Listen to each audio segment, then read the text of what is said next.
বাংলা সিনেমার সোনালী যুগের এক অধ্যায়ের সমাপ্তির দিন আজ।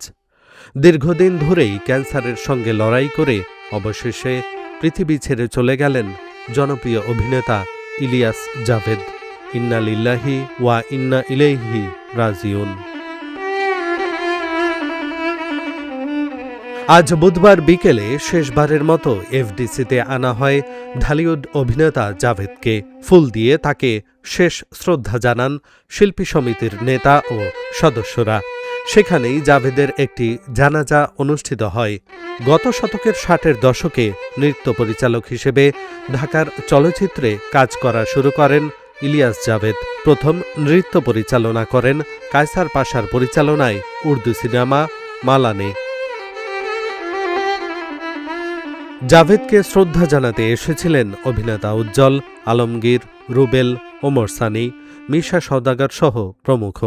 1960 সালে উর্দু ভাষার সিনেমা নয়া জিন্দেগি দিয়ে অভিনয় জীবন শুরু হয় জাভেদের।